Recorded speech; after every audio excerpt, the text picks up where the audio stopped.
আসসালামু আলাইকুম সবাইকে। আজকে আমরা যে টপিকটা পড়বো সেটা হচ্ছে প্রথম অধ্যায়।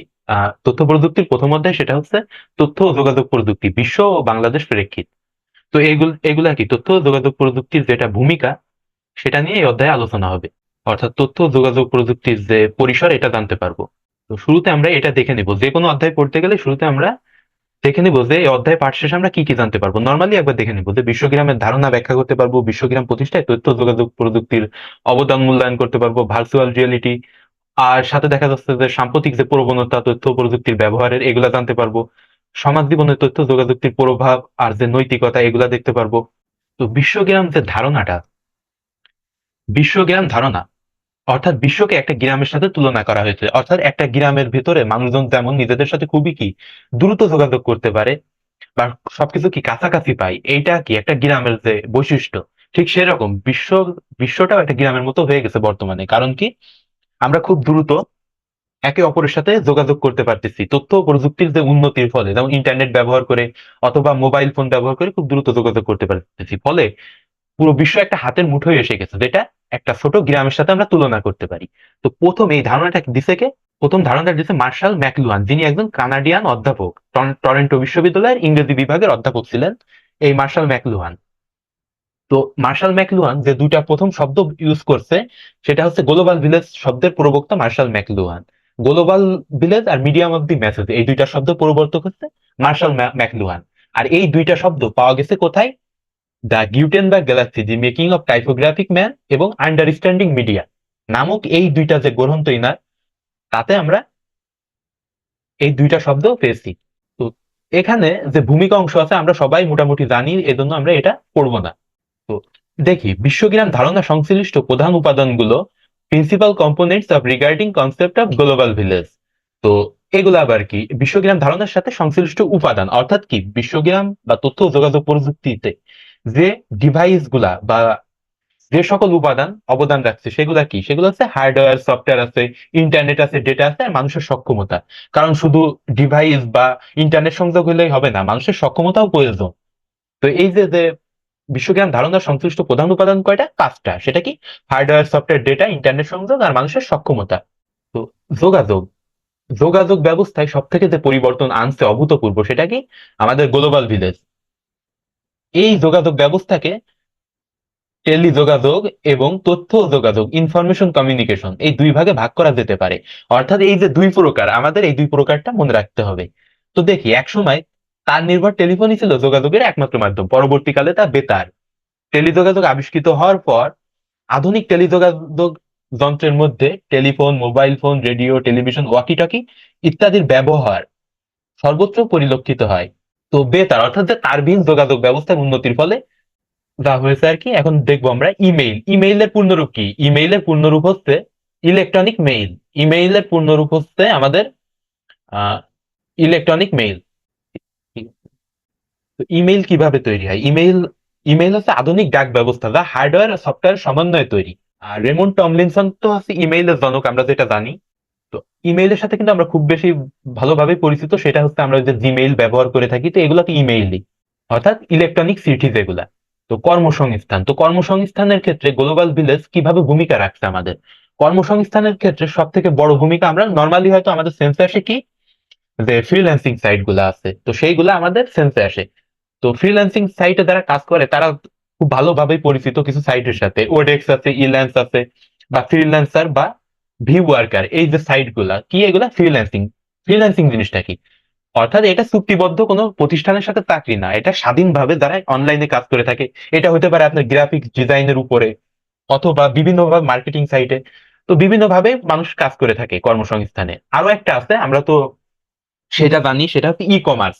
অর্থাৎ আমরা যে ফুড পান্ডায় খাবার অর্ডার দিচ্ছি এখন, অথবা কোনো যে পণ্যদ্রব্য আমরা অর্ডার দিচ্ছি, তো সেগুলাও কি, সেগুলা হচ্ছে ই কমার্সের উদাহরণ।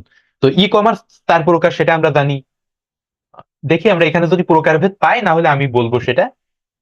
তো দেখেন, এখানে বিভিন্ন ওয়েবসাইটের নাম উল্লেখ আছে। তো যখনই এই আমাদের আইসিটি বইয়ে এরকম ওয়েবসাইটের নামগুলো দেওয়া থাকবে, এই সাইট গুলো হচ্ছে নর্মাল ওয়েবসাইট। তো এইগুলো আমাদের সেভাবে মুখস্থ রাখার দরকার নেই, বাট এটা দেখে বোঝার দরকার আছে আমাদের, যে এগুলা চাকরির যে পোর্টাল, জব পোর্টাল আর কি, যে চাকরির যে নিয়োগ বিজ্ঞপ্তি গুলো দেওয়া হয়।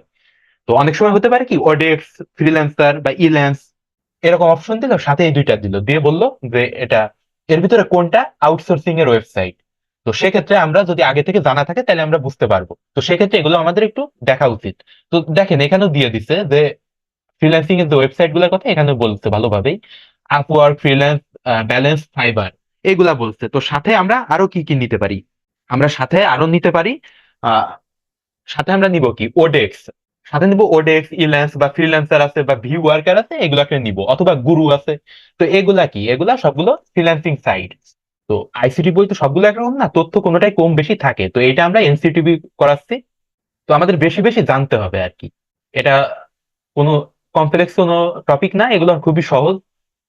আর হ্যাঁ, এরা এখানে কি আমাদের ই কমার্স নিয়ে কোনো আলোচনা আসেনি, অর্থাৎ কর্মসংস্থান নিয়ে আলোচনা হয়েছে, বাট ই কমার্স নিয়ে আলোচনা হয়নি। তো আমরা জানি যে এটা যে ব্যবসা থেকে ভোক্তা, অর্থাৎ ব্যবসা থেকে ভোক্তা, অর্থাৎ কি বিজনেস টু কনজিউমার, B2C, অথবা বিজনেস টু বিজনেস, B2B, অথবা আরো কি জানি কনজিউমার টু বিজনেস, C2B, অথবা কনজিউমার টু কনজিউমার। অর্থাৎ এগুলো কেমন হয়, ব্যবসা থেকে ভোক্তা, অর্থাৎ সরাসরি যদি কোনো উৎপাদন প্রতিষ্ঠান থেকে কেউ কিছু কেনে, তো সেক্ষেত্রে সেটা হবে কি ব্যবসা থেকে ভোক্তা হয়ে যাবে। যেমন কেউ যদি ইন্টারনেট ব্যবহার করে কোনো কিছু মানে হোটেল বুকিং দেয় অথবা কোনো কিছু করে, তো এটা কি একেবারে কি উৎপাদন প্রতিষ্ঠানের সাথে ডাইরেক্ট যোগাযোগ হচ্ছে। তো ব্যবসা থেকে ভোক্তা অথবা ব্যবসা থেকে ব্যবসা কেমন হয়? আচ্ছা, ব্যবসা থেকে ব্যবসা যদি কোনো দোকান, অর্থাৎ কোনো দোকানে যদি কেউ পণ্যদ্রব্য বিক্রির উদ্দেশ্যে কেনে, কোথা থেকে কেনে? উৎপাদনকারী প্রতিষ্ঠান থেকে, অর্থাৎ কি বিজনেস টু বিজনেস, দুইজনেরই পারপাস এখানে বিজনেস, এখানে কোনো ভোক্তা ছিল না। আবার যদি বলি ভোক্তা থেকে ব্যবসা, তো ভোক্তা থেকে ব্যবসা কেমনে হয়? অর্থাৎ কি সরাসরি ভোক্তাদের কাছ থেকে ব্যবসায়ীরা যে পণ্যদ্রব্যগুলো গ্রহণ করবে সেগুলো হচ্ছে ভোক্তা থেকে ব্যবসা।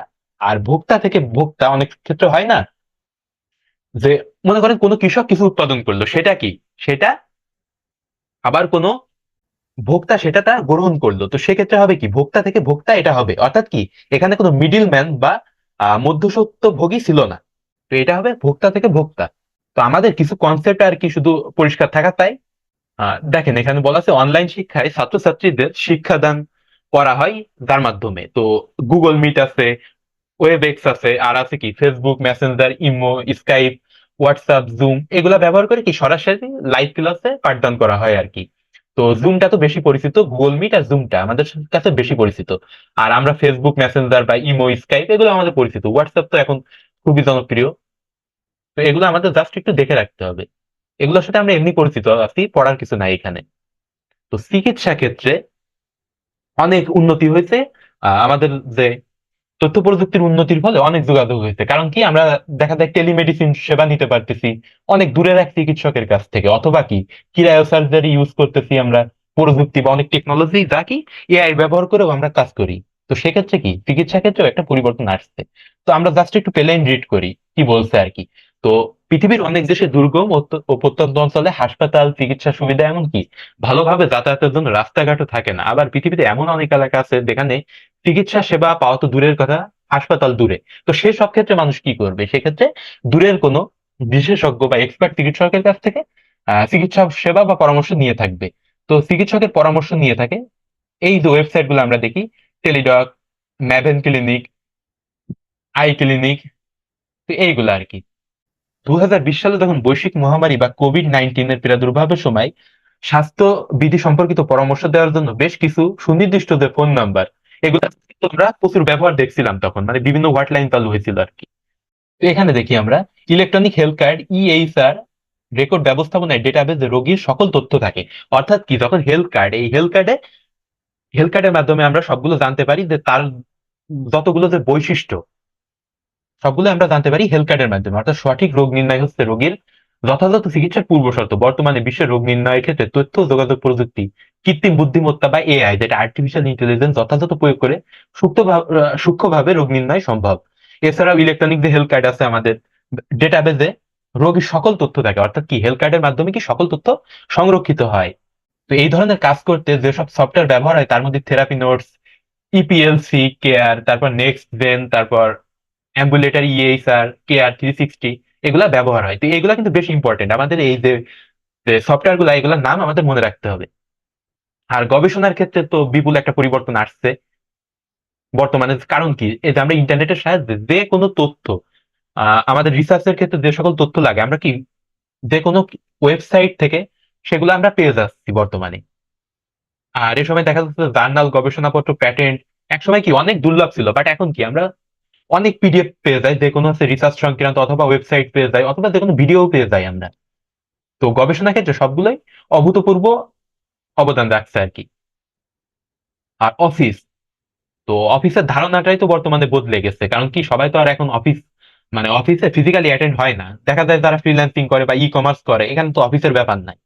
তো তারপরে আমরা একটু দেখি যে আজকের বিশ্বায়ন ব্যবস্থায় তথ্য যোগাযোগ প্রযুক্তির কল্যাণে গতানুগতিক যে অফিস ব্যবস্থা তার বড় পরিবর্তন আসছে। অর্থাৎ আমি যে কথাটি বললাম এখন, অনেকের নিজ দেশে কিংবা অন্য দেশে বাসায় বসে কাজ করেন, অনেকে নির্দিষ্ট কর্মঘণ্টা বজায় রাখতে হয় না। এগুলা কি, এগুলা হচ্ছে বাসায় বসেই কাজ করা যায়। কারণ কি অনেক ক্ষেত্রে দেখা যায় কি, যে একটা প্রজেক্টের কাজ আপনার সেটা হয়তো অফিসে না গেলেও চলবে, বাট কি আপনি ঘরে বসে সেটা করতে পারতেছেন। অথবা দেখা যাচ্ছে যে ফ্রিল্যান্সিং এর কাজ, অথবা ই কমার্সের যতগুলো সাইট আছে এগুলো তো ঘরে বসে সম্ভব। আর বিশ্বের যে নাম করা কোম্পানিগুলো যেমন গুগল, এরা তো এই সুযোগটা দিয়েই থাকে আর কি অনলাইনে কাজ করার। তো গুগল সম্পর্কে আমরা অনেকে অবহিত আছি।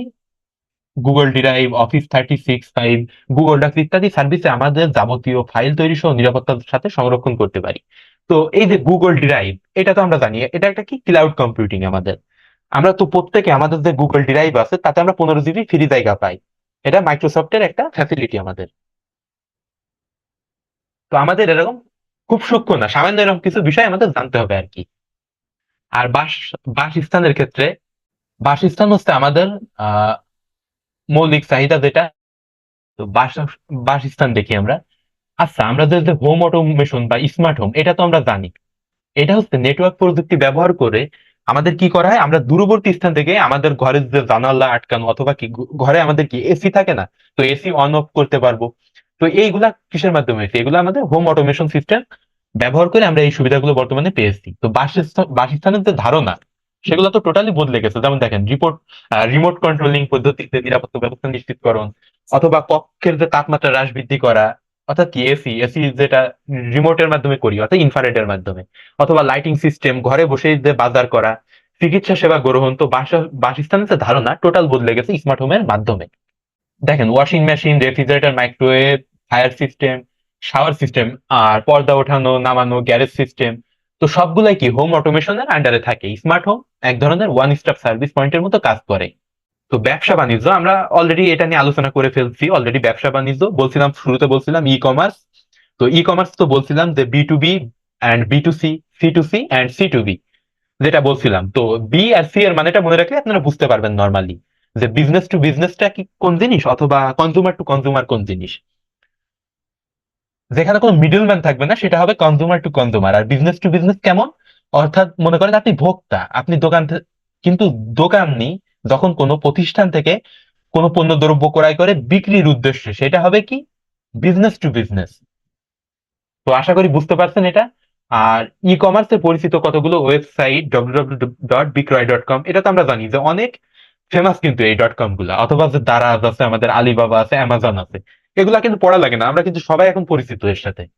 লেনদেনে ব্যবহৃত হয় ইএফটি, ইলেকট্রনিক ফান্ড ট্রান্সফার, যেটা ইলেকট্রনিক লেনদেন যা সংগঠিত হয় কম্পিউটার ও নেটওয়ার্কের মাধ্যমে। তো আমরা যে এই যে অ্যাব্রিভিয়েশন ফর্ম গুলার যে ফুল ফর্ম আছে এগুলা কিন্তু আমাদের সবসময় মনে রাখতে হবে, আইসিটি পড়তে গেলে এগুলা মিস করা যাবে না কোনোভাবে। কারণ এই সাবজেক্টটা যত সহজ তার থেকে বেশি বুরাড এটা। এটা কিন্তু বেশ সহজ কিন্তু বুরাড অনলি। তো সংবাদের ক্ষেত্রে তো অনেক উন্নতি হয়েছে, আমরা এটা জানি। টেলিকমিউনিকেশন যে ব্যবস্থা এর উন্নতির ফলে। দেখেন 2020 সালে মার্কিন যুক্তরাষ্ট্র বর্ণ বৈষম্যের বিরুদ্ধে যে আন্দোলন গড়ে উঠেছিল, সেটি দেখতে দেখতে পৃথিবীর অন্যান্য দেশে বিস্তৃতি লাভ করেছিল। দেখেন আগে যখন হতো যে কোনো আন্দোলন, সেটা হয়তো সেই দেশের গণ্ডির ভিতরেই থাকতো, বাট এখন গ্লোবাল ভিলেজ, এখন তো পুরো বিশ্বটা একটা গ্লোবাল ভিলেজ। আর তথ্য যোগাযোগ প্রযুক্তির উন্নতির ফলে যে কোনো দেশের আন্দোলন অন্য দেশকে অনেক ক্ষেত্রে প্রভাবিত করে। যেমন এখন প্যালেস্টাইন ইসরায়েল যুদ্ধ হচ্ছে, আমরা সবাই কিন্তু জানতে পারতেছি এটা। তো বিশ্বেও কিন্তু একটা প্রভাব এর পড়ে। দেখেন এখানে বলা হচ্ছে যে কৃত্রিম বুদ্ধিমত্তা সম্পন্ন আর্টিফিশিয়াল ইন্টেলিজেন্স, অর্থাৎ কি এআই এর কথা বলা হয়েছে। তো এআই তো আমরা বর্তমানে খুবই পরিচিত এআই এর সাথে, কারণ চ্যাট জিপিটি আমরা প্রত্যেকেই কিন্তু কম বেশি ইউজ করি। তো শুধু চ্যাট জিপিটি না, আরো অনেকগুলো এআই আছে যেগুলো চ্যাট জিপিটি থেকে উন্নত। তো কৃত্রিম বুদ্ধিমত্তায় যে কিছু প্রোগ্রাম ব্যবহার করা হয় সেগুলো আমরা পরে জানতে পারবো। সেগুলো হচ্ছে কি লিপস, আহ ক্লিপস বা জাভা আছে, এই প্রোগ্রাম গুলা ব্যবহার করা হয় বিনোদন ও সামাজিক যোগাযোগে। হ্যাঁ, বিনোদন আর সামাজিক যোগাযোগের ক্ষেত্রে তো সব থেকে বেশি যে বিপ্লবটা আমরা দেখতে পাইছি আইসিটির, সেটা হচ্ছে বিনোদন সামাজিক। যেমন আমরা ফেসবুক আছে, টুইটার আছে, টিকটক আছে, অথবা ইউটিউব আছে, ইনস্টাগ্রাম আছে, তো সবগুলো কি বিনোদন ও সামাজিক যোগাযোগের ক্ষেত্রে কিন্তু এই যে ওয়েবসাইট গুলো ব্যবহার করা হয়। আর সাংস্কৃতিক যে বিনিময়, এক্সচেঞ্জ অফ কালচারাল অ্যাক্টিভিটিস, যেমন এই যে এখানে আর্টিফিশিয়াল ইন্টেলিজেন্স বা এআই, এটার সাথে কিন্তু আমরা বেশ প্রত্যেকে বেশ পরিচিত। সেটা হচ্ছে যে আমরা বর্তমানে যে চ্যাট জিপিটি ব্যবহার করতেছি, এটা কিন্তু খুবই বহুল একটা ব্যবহৃত। এছাড়াও অনেক চ্যাট জিপিটি থেকে ভালো আরো কিন্তু অনেকগুলা এআই আমরা ব্যবহার করে থাকি। তো এইগুলো আর্টিফিশিয়াল ইন্টেলিজেন্সের যে প্রোগ্রামিং গুলো ব্যবহার হয় তা হচ্ছে লিপস, ক্লিপস, প্রোলগ, জাভা, এগুলা ব্যবহার করা হয়। তো এগুলা নিয়ে আরো আমরা বিস্তারিত আরো সামনে জানতে পারবো। আর এখন আসি বিনোদন সামাজিক যোগাযোগের ক্ষেত্রে। তো বিনোদন ও সামাজিক যোগাযোগের ক্ষেত্রে কিন্তু সব থেকে বেশি অবদান রাখছে কি আমাদের যে বর্তমানের আইসিটির যে উন্নতি সেগুলা। তো কেমন, ফেসবুক বা ইনস্টাগ্রাম আছে, আমাদের ইউটিউব আছে, টিকটক আছে, ফেসবুক, ইনস্টাগ্রাম অথবা যে গুগল, সবগুলাই কি আমরা বিনোদন ও সামাজিক যোগাযোগের মাধ্যমে কিন্তু ব্যবহার করতেছি এখন। টুইটার আছে, আরো কি অনেকগুলো যে অনলাইন গেমিং আছে, আমরা তো পরিচিত আছি অনেক গেমের সাথে প্রত্যেকে। তো এইগুলা কি সবই আইসিটির যে উন্নতি হয়েছে এগুলার উদাহরণ এগুলা। সব থেকে বেশি পরিবর্তন কিন্তু বিনোদন ও সামাজিক যোগাযোগের ক্ষেত্রে আমরা বেশি দেখতে পারতেছি। অথবা কি আগে আমরা কি মুভি হলেই দেখা লাগতো, এখন তো অনেক সময় কি দেখা যায়, এখন অনেক ক্ষেত্রে আমরা অনলাইনে সেগুলো দেখতে পারি। তো দেখেন সামাজিক যোগাযোগের কিছু বলতে হবে, সেটা হচ্ছে Facebook, Twitter, WhatsApp, Instagram, Messenger, Skype, এসব। আর যে সাংস্কৃতিক বিনিময় বা এক্সচেঞ্জ অফ কালচারাল অ্যাক্টিভিটিজ, এগুলা হচ্ছে কিসের মাধ্যমে? এইগুলা হচ্ছে ইন্টারনেটের যে আমরা অভূতপূর্ব উন্নতি দেখছি তার মাধ্যমে। কারণ দেখেন বিশ্ব, এই যে এখানে উল্লেখ আছে যে ভালোবাসা দিবস বলে কোনো দিবস পালিত হতো না, কিন্তু বর্তমানে এটা সবাই কি পরিচিত এর সাথে, সবাই যদিও পালন করে না কিন্তু পরিচিত, কিন্তু আবার অনেকেই পালন করছে। যেমন ওয়েস্টার্ন অনেক কিছু আছে, আবার আমরা কি ভারতীয় অনেক, যেমন এখন কি ভারতীয় মুভি দেখি আমরা, অথবা কি বিদেশিদের কোনো মুভি দেখি, আগে এগুলো সম্ভব ছিল না। কিন্তু এখন কি কোন দেশের গন্ডি পেরিয়ে এটা ছড়িয়ে গেছে পুরো বিশ্ব জুড়ে। তো দেখেন এখানে ভার্চুয়াল রিয়েলিটি, এটা কিন্তু বেশ ইম্পর্টেন্ট একটা টপিক আমাদের জন্য। ভার্চুয়াল রিয়েলিটি অর্থাৎ কি কৃত্রিম বাস্তবতা। কৃত্রিম বাস্তবতা হচ্ছে আমাদের ভার্চুয়াল রিয়েলিটি। অর্থাৎ এখানে যে টেকনোলজি গুলো ব্যবহার করা হবে এগুলা কি সিমুলেশনের মাধ্যমে, অর্থাৎ বাস্তবতার অনুকরণে এগুলো আমাদের করা হবে। তো দেখি আমরা ভার্চুয়াল রিয়েলিটি শব্দের আক্ষরিক হচ্ছে কৃত্রিম বাস্তবতা, বা অনুরূপভাবে শব্দ দুটি শব্দ বিরোধী, কিন্তু তথ্য প্রযুক্তির ক্ষেত্রে এটি এমন ধরনের পরিবেশ তৈরি করে যা বাস্তব না কিন্তু বাস্তবের মতো চেতনা সৃষ্টি করে আমাদের ভিতরে আর কি। অর্থাৎ সেগুলা কেমন চেতনা, এই যেমন হচ্ছে স্পর্শ, শোনা কিংবা দেখা, অথবা অনুভূতি যেগুলো আছে এগুলা কি ভার্চুয়াল রিয়েলিটির মাধ্যমে আমরা এগুলা পাই আর কি। অর্থাৎ ভার্চুয়াল রিয়েলিটি কি সত্যি না কিন্তু সত্য মনে হবে।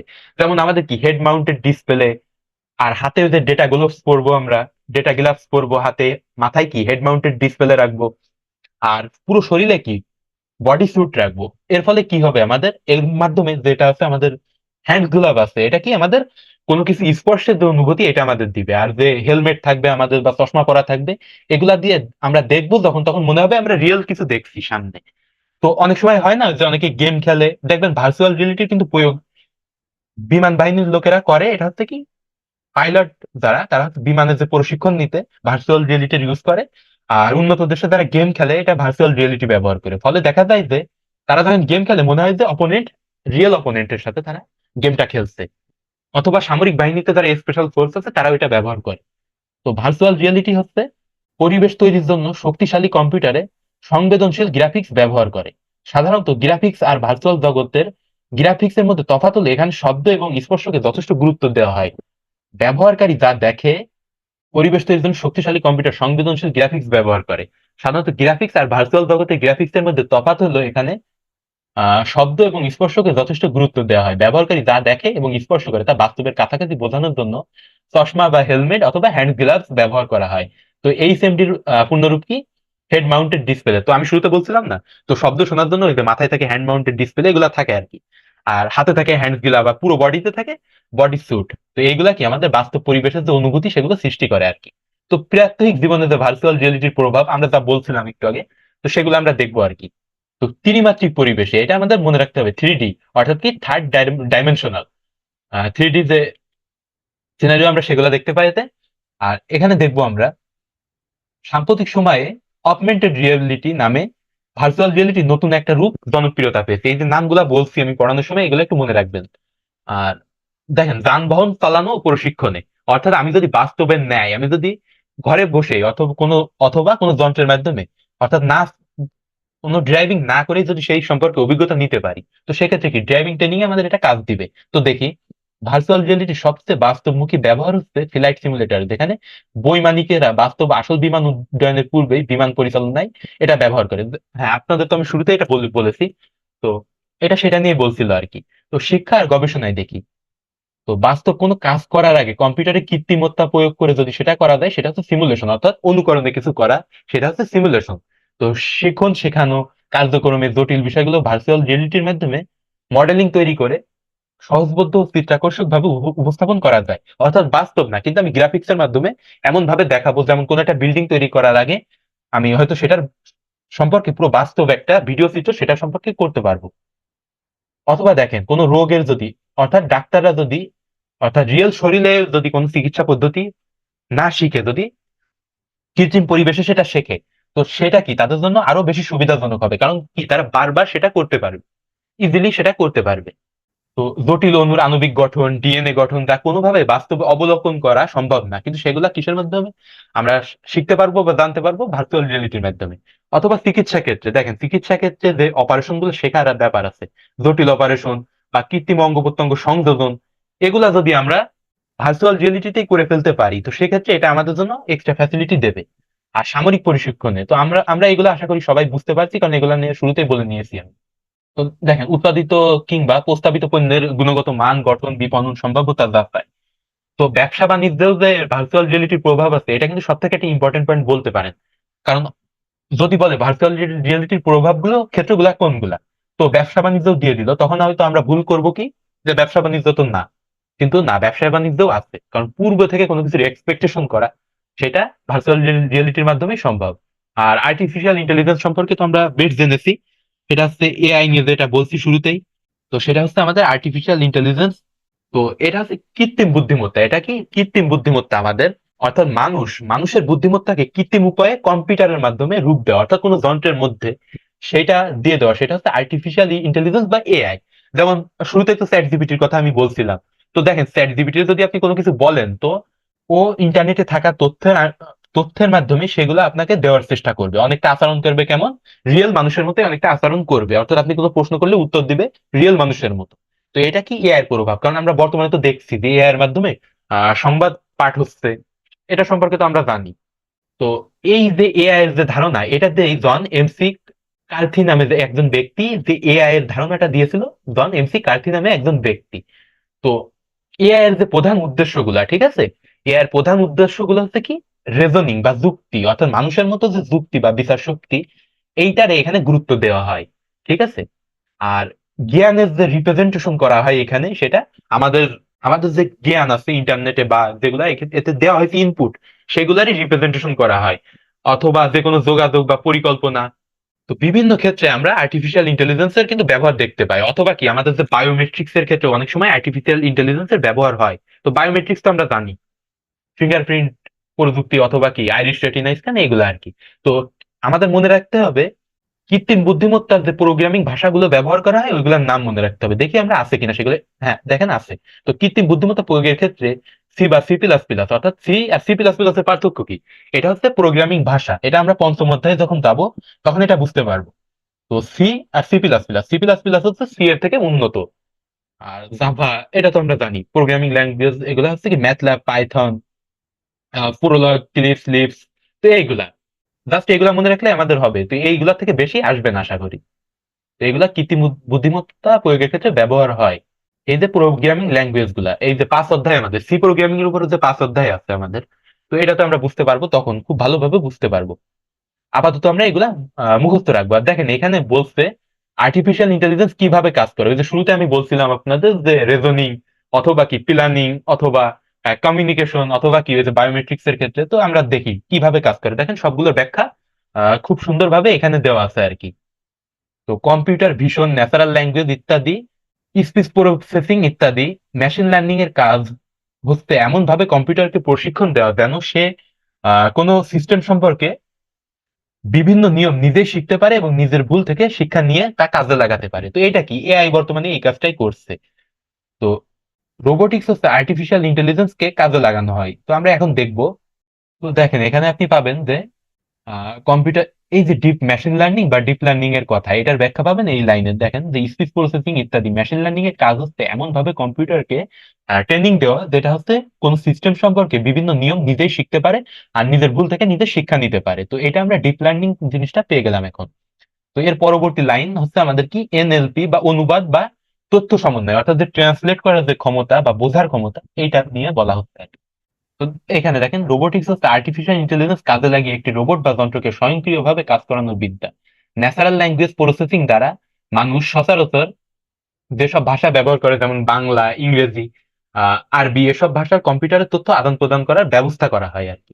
আর কম্পিউটার ভিশন হচ্ছে ক্যামেরা দিয়ে একটা মেশিন যা দেখতে পায় আর তা থেকে বিভিন্ন তথ্য প্রক্রিয়া করার উপায়, ঠিক যেমন মানুষটা চোখ দিয়ে করে থাকে সেগুলা। আর দেখেন এখানে যে স্পিচ টেক্সট টু টেক্সট যে ব্যাপারগুলো আছে সেইগুলা এখানে আছে আর কি। আর স্পিচ প্রসেসিং হচ্ছে মূলত কম্পিউটার দিয়ে কথা বলানো ও শোনানোর কৌশল। তো কথা বলবে আর শুনবে, এটা কার মাধ্যমে? স্পিচের মাধ্যমে।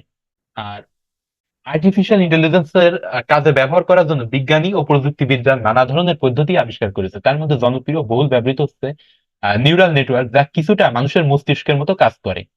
তো নিউরাল শব্দটা বুঝতেই তো আমরা বুঝতে পারছি এটা কি মানুষের মস্তিষ্কের সাথে জড়িত। তো এটা কি মানুষের মস্তিষ্কের মতোই কাজ করবে বলে একে নিউরাল বলা হচ্ছে। যেমন মানব মস্তিষ্কে থাকে কি অসংখ্য নিউরন, যা দ্বারা পরস্পরের সাথে তথ্য আদান প্রদান করে বা চিন্তা করে বা অনুভূতি জাগায়। আমাদের যে সিনাইউন, এগুলোর সাথে কি নিউরন জড়িত। এখানে যে নিউরালের তিনটা স্তরের কথা বলা হচ্ছে নেটওয়ার্কে: ইনপুট স্তর, লুক্কায়িত স্তর, আউটপুট স্তর। তো এত ডিপলি কোশ্চেন হয় না, তো আমরা মোটামুটি এইটা সম্পর্কে, আর্টিফিশিয়াল ইন্টেলিজেন্সের যে উপাদানগুলো এই সম্পর্কে আমাদের ধারণা রাখলেই চলবে। তো রোবোটিক্স এটা কিন্তু বেশ গুরুত্বপূর্ণ আছে আমাদের পড়ার জন্য। এই যে রোবোটিক্স যে শব্দটা, এই রোবোটিক্স শব্দটা কিন্তু আসছে সিলাবিক ল্যাঙ্গুয়েজ থেকে, যেটার অর্থ কি? সিলাবিক ল্যাঙ্গুয়েজ থেকে আসছে, যার অর্থ শ্রমিক বা দাসত্ব। তো সিলাবিক ল্যাঙ্গুয়েজ কোনগুলা? নর্মালি একেবারে আমাদের এক্সাক্ট মনে রাখার দরকার নাই। তো চেক রিপাবলিক আছে আমাদের ওখানে, অথবা কি স্লোভাকিয়া আছে, অথবা রাশিয়া আছে। তো এই যে পূর্ব ইউরোপের দেশ, কয়েকটা দেশে এই সিলাবিক ল্যাঙ্গুয়েজটা আছে আর কি। তো যার অর্থ কি? আহ দাসত্ব বা শ্রমিক। এটা হচ্ছে রোবোটিক্স এর যে বাংলা অর্থ আসে, সেটা হচ্ছে দাসত্ব বা শ্রমিক। রোবোটা থেকে আসছে রোবোটিক্স শব্দটা।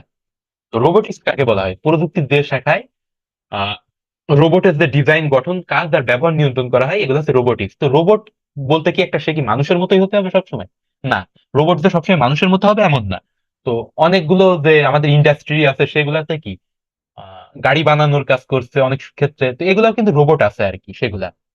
তো রোবট হইতে গেলে হতে হবে কি, যেটা হচ্ছে কম্পিউটার নিয়ন্ত্রিত হবে আর স্বয়ংক্রিয়ভাবে যা কাজ করতে পারবে। অর্থাৎ নিজে মানুষ যেভাবে কাজ করে ঠিক ওইভাবেই কাজ করবে, সেটা হচ্ছে রোবট। তো দেখেন রোবটের যে এখানে তিনটা বিশেষত্বের কথা বলা আছে, আমরা এটা মনে রাখবো। একটা রোবট নির্দিষ্ট কাজ করার জন্য তৈরি, তার উপর নির্ভর করে একটা বিশেষ যান্ত্রিক গঠন হয়ে থাকে। অর্থাৎ কোন কাজ করবে তার উপর ভিত্তি করে। এখন দেখেন যদি হয় যে একটা স্পাই রোবট, অর্থাৎ কি গোয়েন্দা রোবট, অথবা আহ খনি নিয়ে কোনো কাজ করবে, তো এর কিন্তু গঠন ভিন্ন হবে প্রতিটা কাজের উদ্দেশ্য ভিত্তি করে। আর রোবটের যান্ত্রিক কাজ করার জন্য বিদ্যুৎ ব্যবহারের ব্যবস্থা থাকতে হবে। অর্থাৎ কি রোবটের সাথে বিদ্যুতের তো ব্যবহারের ব্যবস্থা থাকতে হবে। আহ রোবটকে কম্পিউটার প্রোগ্রামিং দিয়ে নিয়ন্ত্রণ করা হয়। তো এই যে তিনটা অংশ আমাদের একটা রোবটে থাকতে হবে। আর এই যে রোবটের যে প্রয়োগ ক্ষেত্রগুলো, আমরা কিন্তু এগুলা সহজ মনে হলো, এগুলো আমরা প্রথমে মনে রাখবো। যেমন যেগুলো ঝুঁকিপূর্ণ কাজ সেইগুলো আমরা রোবটকে দিয়ে করাই বর্তমানে, যেমন সমুদ্রের তলদেশে কোনো অনুসন্ধানী কাজ বা বিস্ফোরক দ্রব্য নিষ্ক্রিয়করণ, নিউক্লিয়ার শক্তি কেন্দ্রে, খনির অভ্যন্তরে কোনো কাজ, নদীর সমুদ্রের নিচে ট্যানেল নির্মাণ, এসব কাজে কি রোবট বর্তমানে ব্যবহার হয়। আর শিল্প কারখানা, শিল্প উৎপাদন কাজে ভারী বস্তু নাড়াচাড়া, যেগুলো কি মানুষের দ্বারা সম্ভব না, সেগুলো শক্তিশালী রোবট দিয়ে করাইতে এগুলো ব্যবহার করা হয় আর কি। আর চিকিৎসা ক্ষেত্রে সার্জারি, জীবাণুমুক্তকরণ, ওষুধ বিতরণ ইত্যাদি ক্ষেত্রে রোবটের ব্যবহার আমরা পাই। আর সামরিক ক্ষেত্রে বিস্ফোরক দ্রব্য শনাক্তকরণ, বোমা নিষ্ক্রিয়, তো বোম ডিসপোজাল যে ইউনিট গুলো আছে এখানেও ব্যবহার হয় আর কি। আবার মহাকাশ গবেষণায়ও ব্যবহার হয়। তো এই মহাকাশ গবেষণা দেখে আমার একটা কথা মনে পড়ে গেল, সেটা হচ্ছে নাসা। তো নাসা কিন্তু আমরা এই ফুল ফর্মটা অনেকে মনে রাখি না, কিন্তু এটা আমাদের মহাকাশ গবেষণার কথা বললে কিন্তু আমাদের নাসার কথা মনে আসে। ভারতীয় ইসরো আছে, বাংলাদেশের স্পারসো আছে, কিন্তু আমাদের মেইনলি মনে আসে নাসার কথা। তো national Aeronautics and space administration. সেটা হচ্ছে কি নাসার ফুল ফর্ম। আর এখানে আছে ক্রায়ো সার্জারি। তো ক্রায়ো সার্জারি কি? ক্রায়ো সার্জারি হচ্ছে যে অধিক শীতলতায় যে চিকিৎসা করা হয়, অর্থাৎ কি অতিরিক্ত, দেখেন অতিরিক্ত তাপমাত্রা বা অতিরিক্ত যে শীত, কোনোটাই কিন্তু কোনো জীবাণু বাঁচতে পারে না অতিরিক্ত তাপমাত্রা বা অতিরিক্ত শীতে। তো ক্রায়ো সার্জারিতে কি অতিরিক্ত ঠান্ডা ব্যবহার করা হয় আর কি। ক্রায়ো সার্জারি হচ্ছে এমন চিকিৎসা পদ্ধতি যার মাধ্যমে অধিক শীতল তাপমাত্রা প্রয়োগ করে ত্বকের অস্বাভাবিক আর রোগাক্রান্ত টিস্যু ধ্বংস করা হবে, তাকে বলা হবে ক্রায়ো সার্জারি। দেখেন এক ধরনের কাটাছেঁড়া বিহীন, কারণ কি এটা ইনজেকশনের মাধ্যমে ইনজেক্ট করা হয় আর কি। অর্থাৎ ক্রায়োপ্রব নামে এক ধরনের যন্ত্র আছে। এই দেখেন সূক্ষ্ম সুযুক্ত নলের ক্রায়োপ্রব মাধ্যমে এক ধরনের তরল প্রবেশ করানো হয়, আর সেখানে ওটা কি, তো ক্রায়ো সার্জারি। এখানে একটা জিনিসের ল্যাকিং দেখতেছি, সেটা হচ্ছে ক্রায়ো সার্জারির যে উৎপত্তি, এটা আমাদের কিন্তু জানতে হবে। তো ক্রায়ো সার্জারি শব্দটা আসছে কি গ্রিক শব্দ কিরায়ো থেকে, গ্রিক শব্দ কিরায়ো। আর সার্জারি মানে কি হাতের কাজ, যেমন সার্জারি বলি না আমরা অপারেশনের ক্ষেত্রে বলি সার্জারি। অর্থাৎ কিরায়ো অর্থ কি বরফ, আর সার্জারি হচ্ছে হাতের কাজ। তো বরফের মাধ্যমে যে সার্জারি করা হয় তাকে বলা হয় ক্রায়ো সার্জারি। আর শরীরের অভ্যন্তরে সার্জারি করার জন্য যে যন্ত্রটা ব্যবহার করা হয় তা হচ্ছে ক্রায়োপ্রোব। এই দেখেন ক্রায়োপ্রোব যে যন্ত্রটা, এটা হচ্ছে ক্রায়োপ্রোব যন্ত্র আমাদের। আর ক্রায়ো সার্জারির জনক কে? ক্রায়ো সার্জারির জনক হচ্ছে ইরভিং কুপার। এই নামটা কিন্তু মনে রাখতে হবে। তো ক্রায়ো সার্জারির ক্ষেত্রে আমরা ব্যবহার করি নাইট্রোজেন, হিলিয়াম গ্যাস, অক্সিজেন, অথবা কি তরল নাইট্রোজেন। দেখি এখানে সবগুলা যদি থাকে আমি সেগুলো মেনশন করতেছি। এগুলো একটু আমরা দেখে নিই। তো আমাদের এইভাবে মনে রাখা লাগে না কিন্তু যে কত ডিগ্রি সেন্টিগ্রেডে, বাট আপনারা একবার একটু দেখে রাখবেন। সেটা হচ্ছে বিভিন্ন গ্যাসের তাপমাত্রা ক্ষেত্র বিশেষে -41 ডিগ্রি থেকে -196 ডিগ্রি সেন্টিগ্রেডে নামিয়ে আনা হয়, ফলে রোগাক্রান্ত টিস্যু কোষের রক্ত অক্সিজেন সরবরাহ বন্ধ হয়ে যায়। অর্থাৎ তাপমাত্রা -20 ডিগ্রি সেন্টিগ্রেডে আনা হয়, অর্থাৎ কি 0 ডিগ্রিতেই তো আমাদের বরফ হয় কোনো কিছু, আর দেখেন -20 ডিগ্রি সেন্টিগ্রেডে নামিয়ে আনা হচ্ছে। তাহলে সেটা কতটা হচ্ছে শক্তিশালী শীতের যে ব্যবস্থা। ক্রায়োসার্জারি চিকিৎসায় রোগের আক্রান্ত স্থান ও রোগের ধরন অনুযায়ী নির্দিষ্ট শীতলতায় পৌঁছানোর জন্য তরল nitrogen, argon, carbon die oxide gas এসব ব্যবহার করা হয়। অর্থাৎ এর সাথে আমি আরো কিছু অ্যাড করতে পারি, সেগুলো হচ্ছে তরল নাইট্রোজেন, ইথাইল ক্লোরাইড আছে আমাদের, অথবা কি ডাই মিথাইল ইথার প্রোপেন। তো এখানে এগুলো একটু বাদ দিচ্ছে, কিন্তু এটা কিন্তু অনেক ইম্পর্টেন্ট একটা উপাদান, সেটা হচ্ছে কি ডাই মিথাইল ইথার প্রোপেন বা তরল নাইট্রাস অক্সাইড বা আর্গন বা নাইট্রোজেন। এগুলা কিন্তু সবসময় আমাদের মনে রাখতে হবে। তো আমরা যদি একটা বা দুইটা বই পড়ি, সাথে বা গাইড পড়লেও কিন্তু আমরা এটা পেয়ে যাবো আশা করি। আর মহাকাশ যেটা বললাম, একটু আগে বললাম, আর আমাদের এই যে ইতিহাসটা কিন্তু মনে রাখতে হবে, যে প্রথম মহাকাশ যে অভিযান করছে সেটা হচ্ছে ইউএসএ। তো আসি আমরা মহাকাশ অভিযানের কয়েকটা মাইল ফলকের মধ্যে উল্লেখযোগ্য: 1957 সালের 4 অক্টোবর মহাকাশে প্রথম স্পুটনিক, 1961 সালের 2 এপ্রিল প্রথম মানুষ ইউরি গ্যাগরিনের মহাকাশ অভিযান, 20 জুলাই 1969 প্রথম মানুষ চাঁদে অবতরণ করে, আর 2 ডিসেম্বর 1971 প্রথম মঙ্গল গ্রহে মার্স দিনে অবতরণ করে। তো এই যে 1957 সালের 4 অক্টোবর মহাকাশ প্রথম উপগ্রহ স্পুটনিক উৎক্ষেপণ হয়, আর 1961 সালের 2 এপ্রিল মানুষ ইউরি গ্যাগরিনের মহাকাশ অভিযান। 1957 সালের 4 অক্টোবর প্রথম যে স্পুটনিক গ্রহটা গেল। আর বিশ্বের প্রথম মানুষ বহনকারী যেটা ভস্টক 1, 1961 সালে। ঠিক আছে, এটা হচ্ছে মানুষ বহনকারী। এটা হচ্ছে রাশিয়ার যে মানুষ ছিল ইউরি গ্যাগরিন, সে হচ্ছে কি 12 এপ্রিল 1961 প্রথম মহাকাশ ভ্রমণ করেন আর কি। আর আমরা তো ভ্যালেন্টিনা তেরেস্কোভার কথা জানি, যিনি হচ্ছে মহিলা, প্রথম মহিলা, 16 জানুয়ারি 1963 ভস্টক।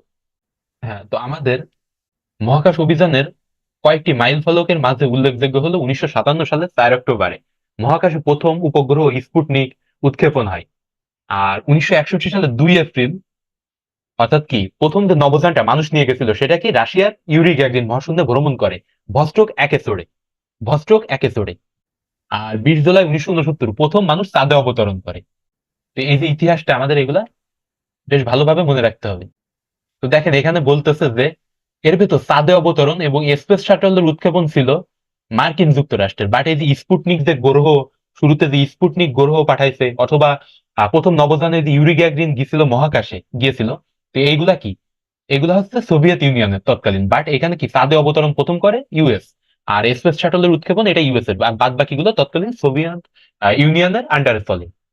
এইটা কিন্তু মনে রাখতে হবে। দেখেন যে স্যাটেলাইট গুলো পৃথিবী পৃষ্ঠ থেকে প্রায় 36,000 কিলোমিটার উপরে, এটা কি জিও স্টেশনারি স্যাটেলাইট। তো এটাকে বলে geostationary satellite station, 36,000 kilometre উপরে যেটা। আর বাংলাদেশ বঙ্গবন্ধু এক নামে যে স্যাটেলাইটটা মহাকাশে স্থাপন করে তা হচ্ছে 57তম দেশ হিসাবে। জিও স্টেশনারি যে কক্ষপথ সেটা হচ্ছে কত কিলোমিটার, 36,000 কিলোমিটার উপরে। ব্যবহার দেখেন যে গ্লোবাল পজিশনিং সিস্টেম, জিপিএস, অর্থাৎ কি আমাদের যে লোকেশন আমরা কোথায় আছি এটা জানা যায় কি জিপিএস, গ্লোবাল পজিশনিং সিস্টেম ব্যবহার করে। আর স্যাটেলাইট কি, স্যাটেলাইট তো আমরা জানি কৃত্রিম উপগ্রহ, যেমন চাঁদ আমাদের কৃত্রিম উপগ্রহ ঠিক তেমনি স্যাটেলাইট হচ্ছে উপগ্রহ আমাদের কৃত্রিম উপগ্রহ। তো বঙ্গবন্ধু স্যাটেলাইটের কিছু ফিচার দেওয়া আছে এখানে। সেটা হচ্ছে ডিশ সার্ভিস চালু হওয়ার মাধ্যমে টিভি চ্যানেলগুলোকে আর বিদেশি স্যাটেলাইট ভাড়া করতে হবে না, এটা হচ্ছে একটা সুবিধা। আর এটি শুধু বাংলাদেশ নয়, বাংলাদেশের কাছাকাছি অনেক দেশকে কাভার করবে, অর্থাৎ কি অনেক দেশ এটা ব্যবহার করতে পারে, কাজেই সেই দেশগুলো বঙ্গবন্ধু স্যাটেলাইট এক থেকে প্রয়োজনীয় সেবা কিনতে পারবে, অর্থাৎ কি তাদের আমরা ভাড়া দিব। আর দেশের ইন্টারনেট সুবিধা বঞ্চিত এলাকা যেমন দুর্গম পার্বত্য হাওড় অঞ্চল, ইন্টারনেটের মাধ্যমে অনলাইন ব্যাংকিং আছে, টেলিমেডিসিন আছে, দূরনিয়ন্ত্রিত সেসব কার্যক্রম আমরা কি খুব ভালোভাবেই নিরবিচ্ছিন্ন ভাবে চালাইতে পারবো। আর প্রাকৃতিক দুর্যোগের সময় মোবাইল ফোন নেটওয়ার্কে বিপর্যয় যদি ঘটে, তো দ্রুততর সময়ের মধ্যে এই স্যাটেলাইটের মাধ্যমে সার্বিক যোগাযোগ চালু করা সম্ভব। তো আইসিটির মাধ্যমে যে উৎপাদন ব্যবস্থায় যে পরিবর্তন আসছে তা হচ্ছে আইসিটি নির্ভর উৎপাদন ব্যবস্থা। এটা দেখি আমরা পিএলসি, প্রোগ্রাম লজিক কন্ট্রোলার। তো আমরা জাস্ট একটু প্লেন রিড করবো আইসিটি নির্ভর উৎপাদন ব্যবস্থাটা। ব্যবহারকারী বা ভোক্তাগণের ব্যবহার্য অত্যাবশ্যকীয় পণ্য ও পরিষেবা তৈরি যা সরবরাহের পদ্ধতিকে বলে উৎপাদন। এই প্রক্রিয়া সৃজনশীলতা, গবেষণা, জ্ঞান, মনন ইত্যাদি সমন্বিত ব্যবহার বা কর্মের দ্বারা দৃশ্যমান হয়। তো বৈচিত্র্য, গুণগত মান নির্ধারণের জন্য পরিকল্পনা, পরিবহন, বিপণন, নকশা, উন্নয়ন ইত্যাদির জন্য তথ্য ও যোগাযোগ প্রযুক্তির উপর নির্ভর করতে হয়। উৎপাদন সংশ্লিষ্ট বিভিন্ন যন্ত্রপাতি ব্যবহারের ক্ষেত্রে প্রোগ্রাম লজিক কন্ট্রোলার পিএলসি ব্যবহার করা হচ্ছে। তো আমরা এইগুলা মনে রাখবো যে আধুনিক উৎপাদন ব্যবস্থাপনায় যে কোনো ধরনের যন্ত্র, পণ্যদ্রব্য ডিজাইনিং, ড্রাফটিং, সিমুলেশন করার জন্য বিশেষায়িত সফটওয়্যার যেমন কম্পিউটার এইডেড ডিজাইন, সিএডি আছে ইত্যাদির মাধ্যমে নিখুঁতভাবে নকশা প্রণয়ন হয়। জটিল ডাইস কম্পিউটার নিয়ন্ত্রিত যন্ত্রের সাহায্যে নিখুঁতভাবে কাটা যায়। তো বিভিন্ন রাসায়নিক কারখানা, তো দেখেন যে কম্পিউটার নির্ভর বা আইসিটি নির্ভর যে উৎপাদন ব্যবস্থার পরিসর বা ব্যাপ্তি কত দূর। তো এই সবগুলাই কিন্তু আমরা এগুলা একটু প্লেন পড়ে নিব আর কি। তো সেটা হচ্ছে, তো শিল্পে কম্পিউটারের সাহায্যে কাঁচামালের পরিমাণ কিংবা তাপ তাপ নিখুঁতভাবে নিয়ন্ত্রণ করা সবই সম্ভব হয়। আর দেখেন তথ্যাদি যেমন দক্ষতা, শ্রম ঘন্টা, পারিশ্রমিক সহ ব্যক্তিগত তথ্যাদি এবং পণ্য সংক্রান্ত সার্বিক তথ্য নির্ধারিত সফটওয়্যারে সংরক্ষণ করে পরিপূর্ণভাবে ব্যবহার সম্ভব হয়। তো কৃষিক্ষেত্রে তথ্য যোগাযোগের প্রযুক্তির যে ব্যবহার দিন দিন বৃদ্ধি পাচ্ছে। শস্য উৎপাদন, মৎস্য চাষ, প্রাণী সম্পদ, বনজ সম্পদ, মৃত্তিকা। তো প্রতিরক্ষার ক্ষেত্রে যে সকল সুবিধা হচ্ছে আর কি, যে বর্তমানে যে মিসাইল সিস্টেম গুলা, তো এগুলাই তো প্রচুর পরিমাণে এআই এর ব্যবহার হচ্ছে অথবা কি নেটওয়ার্ক ব্যবহার হচ্ছে। যে রাডার গুলো আছে এগুলাই তো মানে নেটওয়ার্কের সব থেকে যদি বেশি ব্যবহার হয় রাডার বা স্যাটেলাইট যেগুলো আছে, গোয়েন্দা নজরদারি যে স্যাটেলাইট আর রাডার আছে আমাদের, অথবা যে বিমানেও কিন্তু অনেক রাডার সিস্টেম থাকে, অথবা যে ক্ষেপণাস্ত্র ব্যবস্থা। তো প্রতিরক্ষা ক্ষেত্রে বর্তমানে তো কমিউনিকেশন বাদে প্রতিরক্ষা ব্যবস্থা কল্পনাই করা যায় না। অথবা যে কন্ট্রোল রুম গুলো সামরিক বাহিনীর, অথবা একজন আরেকজনের সাথে যে যোগাযোগ করে, এগুলাতে তথ্য প্রযুক্তির ব্যবহার কিন্তু সর্বাধিক বলা যায়। আবার কি বর্তমানে যে ড্রোন গুলো আছে, যে মনুষ্যবিহীন আনম্যান্ড এরিয়াল ভেহিকেল, ইউভিএ, তো এই যে ড্রোন গুলা এগুলাতেও কিন্তু প্রচুর পরিমাণে তথ্য প্রযুক্তির ব্যবহার হচ্ছে। তো এগুলার ব্যবহার আমরা ডাইরেক্ট এখান থেকে প্লেন পড়ি দেখি। তো সেগুলো হচ্ছে সেনাবাহিনী প্রশিক্ষণ দেওয়ার কাজ, যে সিমুলেশন, ওই যে ভার্চুয়াল রিয়েলিটি যেটা ছিল। আর তো এক্ষেত্রে কি ভার্চুয়াল রিয়েলিটির ব্যবহার করে, আর ভার্চুয়াল রিয়েলিটিতে তথ্য প্রযুক্তি তো লাগবেই। আর মনুষ্যকেন্দ্রিক যুদ্ধক্ষেত্রে ব্যবস্থাপনার পরিবর্তে আধুনিক যুদ্ধে নেটওয়ার্ক ভিত্তিক যুদ্ধ পরিচালনা করা হয়। তো নেটওয়ার্ক ভিত্তিক যে যুদ্ধ, তো এক্ষেত্রে কমান্ডার তার অফিসে অবস্থান করে সার্বিক যুদ্ধ পরিচালনার ক্ষেত্রে কমান্ড দিয়ে থাকে আর কি। কিন্তু আগে কি করা লাগতো, আগে ফিল্ডে যাওয়া লাগতো, কিন্তু বর্তমানে দূর থেকেই সম্ভব। তো স্যাটেলাইট যোগাযোগ ব্যবস্থার দ্বারা দূর থেকে যুদ্ধক্ষেত্রের পরিস্থিতি সম্ভব, সম্প্রচার, পর্যবেক্ষণ ও কমান্ডিং। তো এটা কি স্যাটেলাইটের মাধ্যমে অথবা নেটওয়ার্কিং এর মাধ্যমে এগুলো কিন্তু সম্ভব হয়। আবার এই দেখেন যে মিসাইল বা ক্ষেপণাস্ত্র প্রযুক্তি, একটু আগে আমি যেগুলো বলছিলাম, তো এইখানে দেখেন যে নির্দিষ্ট লক্ষ্যে যদি আমরা কোন মিসাইল টার্গেট করা লাগে তখনও কিন্তু তথ্য প্রযুক্তির একটা নিখুঁত বিশ্লেষণ করা লাগে। আর বায়োমেট্রিক্স আমরা তো জানি যে মানুষের যে আচরণগত বা দৈহিক বৈশিষ্ট্য এর উপর ভিত্তি করে মানুষকে এক ও অদ্বিতীয় ভাবে শনাক্ত করার যে পদ্ধতি সেটা কি, সেটা হচ্ছে আমাদের বায়োমেট্রিক্স পদ্ধতি। তো বায়োমেট্রিক্স পদ্ধতি তো বিভিন্ন রকমের আছে আমাদের, আমরা জানি এগুলা যে বায়োমেট্রিক্স বিভিন্ন রকমের হয়ে থাকে। তো আমরা বহুল ব্যবহৃত করে থাকি, সেগুলোর মধ্যে আছে যে আঙ্গুলের ছাপের যে প্রযুক্তি আছে, তো শরীরবৃত্তীয় ক্ষেত্রে যেগুলা ব্যবহার করি আমরা বায়োমেট্রিক্স অর্থাৎ শারীরিক বৈশিষ্ট্যের ভিত্তিতে যেগুলো আছে। তো আমাদের এই যে হাতের আঙ্গুলের ছাপের মাধ্যমে যেগুলা করি ফিঙ্গারপ্রিন্ট, এটার সাথে কিন্তু আমরা সবাই কম বেশ অনেক পরিচিত।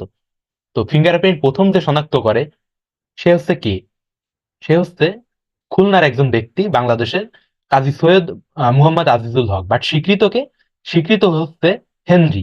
হেনরি নামের একজন আছেন ইউরোপীয়, তিনি হচ্ছে ফিঙ্গারপ্রিন্টের যে জনক হিসাবে যে স্বীকৃতি পেয়েছেন তিনি হচ্ছে হেনরি। বাট এই যে আবিষ্কারটা প্রকৃত পক্ষে করছিল তিনি হচ্ছে বাংলাদেশের খুলনার একজন, তার নাম হচ্ছে সৈয়দ মুহাম্মদ আজিজুল হক। সৈয়দ মুহাম্মদ আজিজুল হক নামের এক ব্যক্তি এটা করছিল আর কি। তো ফিঙ্গারপ্রিন্ট জিনিসটা কিভাবে কাজ করে, অর্থাৎ আমরা কি এই দেখেন এখানে আমরা কি অপটিক্যাল অর্থাৎ কাছের কোনো অপটিক্যালের উপরে প্রথমে আমরা আঙ্গুলটা রাখছি, তারপরে হবে কি এই যে হাতের ছাপগুলা, তো এই হাতের যে ইমেজ এগুলা নেওয়া হবে প্রথমে, তারপর এই ইনপুট, এই যে হাতের ইমেজের ইনপুট হিসাবে নেওয়া হবে। অর্থাৎ হাতের যে ছাপগুলো আছে এর যে কিছু বৈশিষ্ট্য, এই বৈশিষ্ট্যগুলোরে ফিল্টার করা হবে প্রথমে।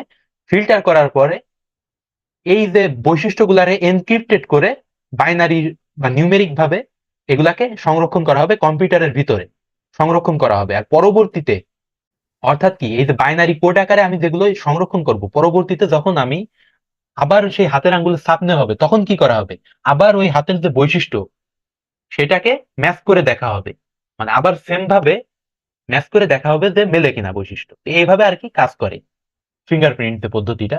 অর্থাৎ কি করে, প্রথম আমরা আমাদের হাত, তো ফিঙ্গারপ্রিন্ট কিভাবে কাজ করে, ফিঙ্গারপ্রিন্ট কি আমাদের হাতের আঙ্গুলের যে ছাপ আছে, আমাদের হাতের আঙ্গুলে আমরা কয়েকটা রেখা দেখতে পাই, কিন্তু উঁচু নিচু রেখা দেখতে পাই, তো ওইটাই হচ্ছে আমাদের ফিঙ্গার বা আঙ্গুলের প্রিন্ট।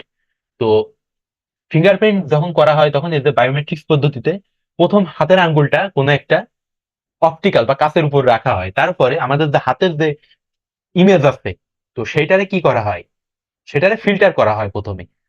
ফিঙ্গারপ্রিন্ট হচ্ছে কি আমাদের হাতের আঙ্গুলের ছাপ নিয়ে আমাদের যখন অদ্বিতীয় ভাবে শনাক্ত করা হয় অর্থাৎ নিখুঁত ভাবে শনাক্ত করা হয়, সেটাকে বলে আমাদের ফিঙ্গারপ্রিন্ট সিস্টেম। তো এটা কিভাবে করা হয় দেখেন এখানে, যে বায়োমেট্রিক্স এর যে ডিভাইস তার উপর যখন হাতের আঙ্গুলটা রাখা হয়, অর্থাৎ কি একটা অপটিক্যাল বা কাচের উপর যখন হাতের আঙ্গুলটা রাখা হয় তখন ওই যে হাতের যে ইমেজটা, ঠিক আছে, ওইটা থেকে মানে হাতের যে ইমেজ ওইটাকে সংরক্ষণ করে না ফিঙ্গারপ্রিন্ট সিস্টেম, করে কি হাতের যে ইমেজ ওইটারে ফিল্টার করে ওটারে এনক্রিপ্ট করে রাখে। অর্থাৎ কি যে নর্মালি কিন্তু ইমেজটাকে রাখে না, এনক্রিপ্ট করে রাখে, অর্থাৎ একটা জিনিস কনভার্ট করে রাখে, সেটা কি নিউমেরিক্যালি কনভার্ট করে, যেমন কি বাইনারি সংখ্যায় ওটারে হয়তো কনভার্ট করে রেখে দেয় প্রথমে।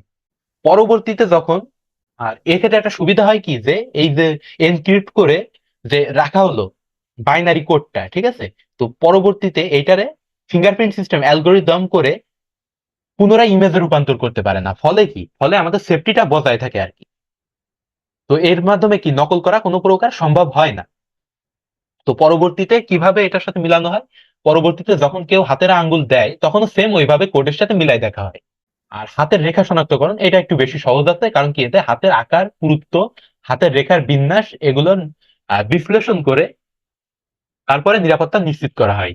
তো কায়িক পরিশ্রম করে যারা, যেমন দেখা যায় যে যারা রাজমিস্ত্রি বা আহ তো ওনাদের হাতের আঙ্গুলটা কিছু পরিবর্তন হতে পারে, অথবা যারা বাচ্চা আছে তো এদেরও কিছু পরিবর্তন আসতে পারে। তো এগুলা কি, এগুলা বায়োমেট্রিক্স বা হ্যান্ড জিওমেট্রি সব ক্ষেত্রেই এই পরিবর্তনগুলো দেখা যায় আর কি। তো এখানে কি আইরিশ শনাক্তকরণ পদ্ধতি, অর্থাৎ আইরিশ আর রেটিনা, তো দুইটা পদ্ধতি আছে, ঠিক আছে। তো বর্তমানে আইরিশটার প্রচলন বেশি, আইরিশ যে স্ক্যান আছে এটা। তো এইটার সিস্টেম হচ্ছে এরকম যে প্রথমে আমাদের চোখের দুইটা আলোর মাধ্যমে দুইটা আলো নেওয়া হয়, একটা হচ্ছে ইনফ্রারেড অর্থাৎ অন্ধকার আলোয়, আরেকটা কি সাধারণ আলোতে। তো এইটা নেওয়ার পরে প্রথম যেটা করা হয়, তো এখানে আছে যে আইরিশ শনাক্তকরণ যে পদ্ধতি সেটা আছে। তো চোখের মনির চারপাশে রঙিন বেষ্টিত বলয় বা আইরিশ বিশ্লেষণ করে শনাক্তকরণের কাজ সম্পন্ন করা হয়। তো এইটা আমাদের জানতে হবে যে আইরিশ আর রেটিনা কিন্তু দুইটা স্ক্যান পদ্ধতি আছে চোখের জন্য। তবে বর্তমানে যেটা বেশি প্রচলিত সেটা হচ্ছে আইরিশ পদ্ধতিটা বেশি পরিচালিত। তো আইরিশ আর রেটিনা স্ক্যান পদ্ধতিতে কি করা হয়, প্রথমে যে আমাদের চোখটা সেটা একটা ক্যামেরার সামনে রাখা হয়, তারপর সেটা একটা ফটো গ্রহণ করে, সেটা কি একটা হচ্ছে সাধারণ আলোতে আর একটা ইনফ্রারেড বা অন্ধকার আলোতে গ্রহণ করে। তো এটা হয় কি যে চোখের তারা যে রঙিন অংশগুলো আছে, ঠিক আছে, তো ওইগুলারে মেইনলি পরীক্ষা করা হয়, আর যে চোখের যে গাঢ় কালো অংশ আছে ওইটারও পরীক্ষা করা হয়, রঙিন অংশ আর কালো অংশ এইটা পরীক্ষা করা হয়। তারপরে ওর ভিতর থেকে, ঠিক আছে, ওর থেকে বিভিন্ন বিন্দু শনাক্ত করা হয়, ওই যে রঙিন অংশ আর কালো অংশ আছে না আমাদের চোখের, তো ওইগুলা থেকে বিভিন্ন বিন্দু শনাক্ত করে, অদ্বিতীয় যে বিন্দু সেগুলো শনাক্ত করে তাকে নিউমেরিক কোডে রাখা হয়। তো পরবর্তীতে যখন আবার কেউ চোখ দিয়ে ওইটা করা হবে, পরীক্ষা করা হবে, তখন দেখা যাবে কি পূর্বে সংরক্ষণ করা যে আইরিশ কোড তার সাথে ম্যাচিং করে আমরা অদ্বিতীয়ভাবে সেই ব্যক্তিকে শনাক্ত করতে পারবো। আর এর অ্যাকুরেসি বলা যায় অনেক বেশি, কারণ অনেক সময় দেখা যায় যে হাতের আঙ্গুলের যে ছাপ এটা পরিবর্তন হতে পারে, কিন্তু আইরিশ ওটা কিন্তু পরিবর্তন হয় না। তো এগুলোর অ্যাকুরেসি কিন্তু অনেক বেশি হয়ে থাকে আর কি। তো আইরিশ বলার আগে আমাদের যেটা প্রথমে জানতে হবে সেটা কি, যে আইরিশ কি। আইরিশ হচ্ছে আমাদের যে চোখের কর্নিয়া আছে, ঠিক না? তো চোখের কর্নিয়ার যে পেছনে যে অংশটা থাকে ওইটা হচ্ছে আইরিশ। আইরিশটা কি, ওই যে আমাদের যে অক্ষি গোলক, আমাদের যে গোল কোটরি, তো ওইখানে, তো লেন্সকে ঘিরে যেটা থাকে আর কি, সবুজ বা বিভিন্ন যে বাদামি বা বিভিন্ন যে রঙিন হয় না, এইটা হচ্ছে আইরিশ। তো এই যে রঙিন অংশটাকে, এইটাকেই মেনলি পরীক্ষা করা হয়, এটা হচ্ছে আইরিশ। মুখমণ্ডলের অবয়ব বা ফেস রিকগনিশন এই পদ্ধতিতে পুরো মুখমণ্ডল ছবি তুলে শনাক্ত করা হয়। আর আগে থেকে রক্ষিত স্যাম্পলের সাথে মানের সাথে মুখমণ্ডলের আকৃতি তুলনা করা হয়, তার ছবি ক্যামেরার মাধ্যমে ধারণ করে সেটি তুলনা করা হয়। অর্থাৎ এটা সহজ আছে। আর এই যে ডিএনএ, তো ডিঅক্সি রাইবো নিউক্লিক অ্যাসিড, এখন ডিএনএ জিনিসটা কি আমাদের জানতে হবে। ডিএনএ হচ্ছে বংশগতির ধারক আর বাহক, যেগুলো হচ্ছে তার ভিতরে আছে কি ডিএনএ এর ক্ষুদ্রতম অংশ হচ্ছে জিন, যেগুলো বংশগতির বৈশিষ্ট্য আহ ধারণ করে আর কি। তো দেখা যাচ্ছে এই যে এখানে রক্ত, চুল, আঙ্গুলের নখ, মুখের লালা, ডিএনএ নমুনা সংগ্রহ করা হয় কোথা থেকে, রক্ত, চুল, আঙ্গুলের নখ, মুখের লালা। আর এইবার আসি আমরা আচরণগত বৈশিষ্ট্যে, কিবোর্ড টাইপিং গতি যাচাইকরণ এগুলা করে আমাদের যে কিবোর্ডের যে টাইপিং, দেখা যায় যে কোনো ব্যক্তি হয়তো এটা আগে লেখে। তো যারা আমরা কিবোর্ডে যে টাইপিং মাস্টার গেমটা খেলছি তারা কিন্তু এটা জানি না ততটাই, যে কিবোর্ডের যে টাইপিং গতি এগুলো কিন্তু যাচাই করা যায়, আবার যে কার কি রকম ধরন সেগুলো বোঝা যায়। তো এই বৈশিষ্ট্যের ভিত্তিতে সেই ব্যক্তিকে অদ্বিতীয়ভাবে শনাক্ত করা হয়। আর হাতে করা স্বাক্ষর যাচাইকরণ, তো প্রত্যেকের হাতে করা স্বাক্ষর কিন্তু ইউনিক হয়, সেম কিন্তু হয় না। তো ম্যাগনিফাইং দিলেও কিন্তু মোটামুটি বোঝা যায়, যে দেখা যায় কারো হয় হাত একটু কম্পন বেশি অথবা কারো হাতে কম্পন কম। তো এটা কিন্তু ম্যাগনিফাইং দিলে বোঝা যায় আর কি। তো হাতে করা স্বাক্ষর এটা তো বুঝলাম। আর কণ্ঠস্বর, তো কণ্ঠস্বরের মাধ্যমে কি করা হয়, প্রথমে এগুলারে মাইক্রোফোনের মাধ্যমে ধারণ করবে, ইলেকট্রিক সিগন্যাল রূপান্তর করে সেটা ডেটাবেসে সংরক্ষণ করা হয়। এটা কিন্তু বেশ সহজ আছে প্রসেসটা। আর পরবর্তীতে সেটা ভয়েস রেকর্ডারের মাধ্যমে নতুন একটা, অর্থাৎ নতুন যে ব্যক্তির যে ভয়েস সেটা শনাক্ত করা যাবে এটার মাধ্যমে, যে সেই অদ্বিতীয় ব্যক্তিকে শনাক্ত করা যাবে।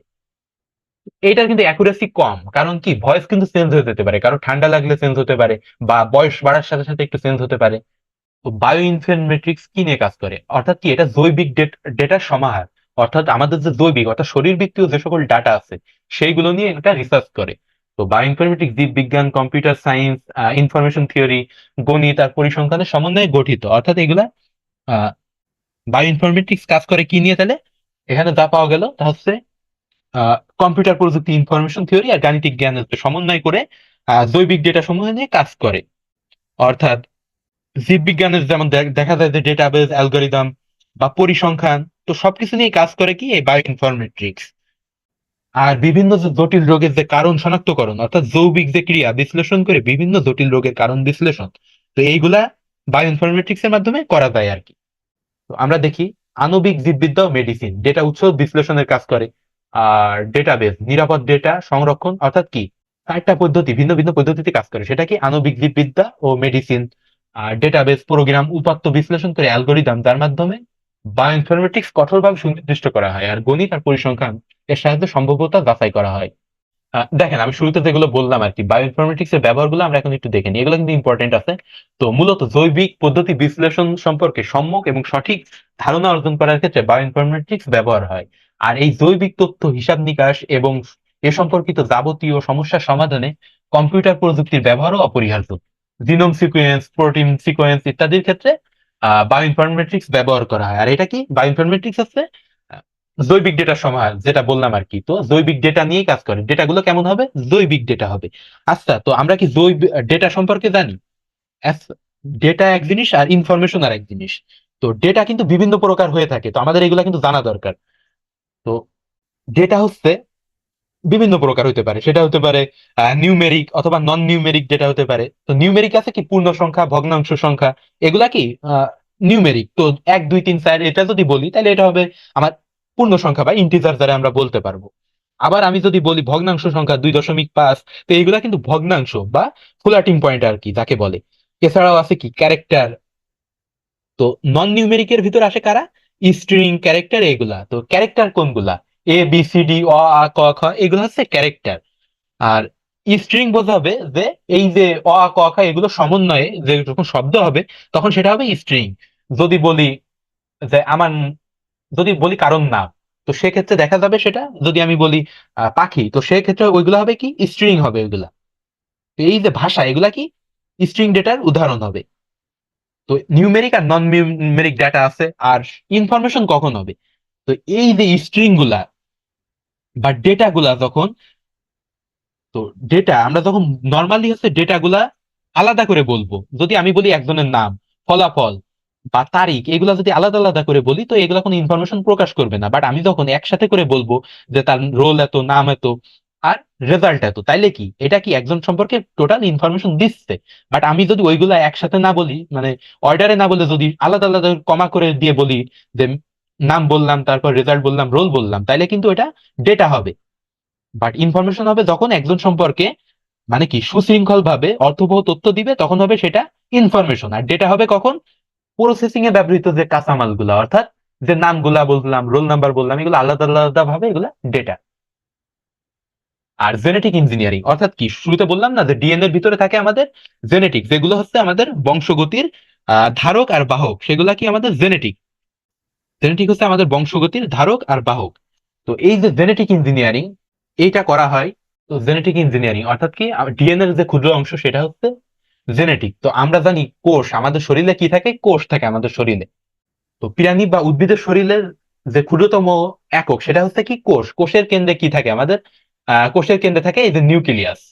ঠিক আছে, কোষের কেন্দ্রে থাকে আমাদের নিউক্লিয়াস। অর্থাৎ যে কোষের যে প্রাণ কেন্দ্র, এইটাকে বলা হবে নিউক্লিয়াস। আর এই নিউক্লিয়াসের ভেতরে যে পেঁচানো অংশটা থাকবে সেটা হচ্ছে আমার ক্রোমোজোম। আর এই ক্রোমোজোমেই থাকে ডিএনএ। তো এই যে ক্রোমোজোম আছে বা ডিএনএ, এটা যখন পরীক্ষা করা হয়, ঠিক আছে, তখন এক ডিএনএ কে আরেক ডিএনএ সাথে জোড়া লাগাতে ব্যবহার করা হয় কি, লাইগেজ নামক এনজাইম ব্যবহার করা হয়। আর যদি আলাদা করা হয় তাহলে রেস্ট্রিক্ট নামের যে এনজাইমটা আছে সেটা আলাদা করতে ব্যবহার করা হয়। আর এইটার যে প্রয়োগ মূলত কি, এইটার প্রয়োগ কিন্তু অনেক বেশি দেখতে পাই আমরা বর্তমানে। সেটা হচ্ছে দেখেন, আরডিএনএ সমৃদ্ধ জীবকোষকে জেনেটিক্যালি মডিফাইড অর্গানিজম। তো বর্তমানে যে প্রাণী বা উদ্ভিদের যে উন্নতি সাধন, এতে ব্যবহার হয় কি জেনেটিক ইঞ্জিনিয়ারিং এর প্রচুর ব্যবহার আমরা দেখতে পাই। যেমন কি ঔষধ শিল্পে দেখতে পাই ইনসুলিন তৈরি, অথবা কি ডিএনএর মাধ্যমে যে অপরাধী শনাক্তকরণ, অথবা কি পিতৃত্ব মাতৃত্ব নির্ণয়, অথবা শিল্পক্ষেত্রে। তো বিভিন্ন কাজে তো আমরা এগুলোর ব্যবহার জানি আর কি। হরমোন উৎপাদনে শরীরের বা এনজাইম, তো এগুলার ক্ষেত্রে কি জেনেটিক ইঞ্জিনিয়ারিং ব্যবহার হয়। এই যে ব্যবহার আর প্রয়োজনীয়তা, আমরা কিন্তু এগুলা একটু প্লেন পড়ে নিব যে ব্যবহার আর প্রয়োজনীয়তাটা। এই যে কৌশলগতভাবে পরিবর্তিত ইকোলি নামক ব্যাকটেরিয়া, দেখেন এগুলা কি ডাইরেক্ট আমাদের অনুধাবন না, ডাইরেক্ট জ্ঞানমূলকের মতো পড়ে রাখতে হবে। কৌশলগতভাবে পরিবর্তিত ইকোলি নামক ব্যাকটেরিয়া ইস্ট হতে মানবদের ইনসুলিন, হরমোন বৃদ্ধি, বামনত্ব, ভাইরাসজনিত রোগ, ক্যান্সার, এইডস এসব চিকিৎসায় জিন প্রযুক্তির যে ব্যবহার, এগুলার ব্যবহার দেখতে পাই। আরো দেখেন উন্নত মানের যে ধান আছে, এগুলার ক্ষেত্রেও কি আমরা যে জেনেটিক ইঞ্জিনিয়ারিং এগুলা দেখতে পাই। ঠিক আছে, তো কোষের ইংলিশটা আমাদের মনে রাখতে হবে কিন্তু, কারণ শুরুতে আমি বলছিলাম যে কোষের কথা বলছিলাম। তো এই কোষের ভিতরে, আমাদের কোষের ভিতর থাকে নিউক্লিয়াস, নিউক্লিয়াসের ভিতরে থাকে ক্রোমোজোম। তো কোষের ইংলিশ হচ্ছে সেল। তো এটা আমাদের একটু মনে রাখতে হবে আর কি। তো আর এই যে উন্নত যে ফসলগুলো উৎপাদিত হয় এর থেকে, সেগুলো হচ্ছে জেনেটিক্যালি মডিফাইড ক্রপ। তো ট্রান্সজেনিক যে বিভিন্ন জীব, এগুলোও তো আমরা জানি আর কি। দেখেন এখানে ন্যানো টেকনোলজি, তো ন্যানো টেকনোলজি হচ্ছে কি অতি ক্ষুদ্র। তো টেকনোলজিটা হচ্ছে কি অতি ক্ষুদ্র। তো 10⁻⁹ এই যে সূত্রটা কিন্তু আমরা জানি যে 1 ন্যানোমিটার সমান কত, মানে কি 1 মিটারের 100 কোটি ভাগের 1 ভাগ। 1 মিটারের 100 কোটি ভাগের 1 ভাগ, 10⁻⁹ অর্থাৎ 1/10 এর পরে 9টা জিরো থাকবে। তো 10⁻⁹ এই জন্য জিরোর উপর -9। তো 1/10⁻⁹ অর্থাৎ 1 মিটারের 100 কোটি ভাগের 1 ভাগ। তো এইটা কি বটম আপ আর টপ টু ডাউন, এই দুইটা প্রযুক্তির নাম আমাদের মনে রাখতে হবে সবসময় ন্যানো টেকনোলজি মনে রাখতে গেলে। অর্থাৎ কি টপ টু ডাউন অর্থাৎ বড় জিনিস ভেঙে ভেঙে ছোট করে যেগুলো করা হয়, এগুলো হচ্ছে টপ টু ডাউন, আর বটম আপ ছোট ছোট জিনিস জোড়া লাগিয়ে বড় করা হয়, এগুলো হচ্ছে বটম আপ প্রযুক্তি। তো দেখেন এখানে, তো আমরা যে মাইক্রোচিপ বা মেমোরি অথবা সার্কিট, এই যে ক্ষুদ্র ক্ষুদ্র বর্তমানে যে দ্রব্যগুলো উৎপাদিত হচ্ছে, এই ক্ষেত্রে কি ন্যানো টেকনোলজির কিন্তু প্রচুর ব্যবহার হয়। তো আমরা দেখি ন্যানো টেকনোলজি ক্রায়োসার্জারি, ডায়াগনোসিস করা, এন্ডোস্কোপি করা, এনজিওগ্রাম, টেলানোস্কোপি, এইগুলো করতে ব্যবহার হয়। আবার যে খাদ্য শিল্পে খাদ্যজাত দ্রব্য, প্যাকেটিং, খাদ্য স্বাদ তৈরি অথবা গুণগত মান রক্ষার্থে সবগুলা ব্যবহার হয়। আর জ্বালানি শিল্পে হাইড্রোজেন আয়ন থেকে ফুয়েল, সৌরবিদ্যুৎ, জাস্ট আমাদের কিন্তু প্লেন মুখস্থ করতে হবে এই সাইড গুলা। দেখেন ক্রিকেট, টেনিস বলের স্থায়িত্ব বৃদ্ধির জন্য, ফুটবল বা গলফ বলের বাতাসের ভারসাম্য রক্ষার্থে, তো ন্যানো টেকনোলজির ব্যবহার হচ্ছে এইগুলা। আবার প্রসাধনী শিল্পে যেমন সানস্ক্রিন আছে না, তো সানস্ক্রিনেও যে ময়শ্চারাইজার আমরা ব্যবহার করি সানস্ক্রিন, তো ওইগুলোতেও কিন্তু ন্যানো টেকনোলজির প্রয়োগ হয়।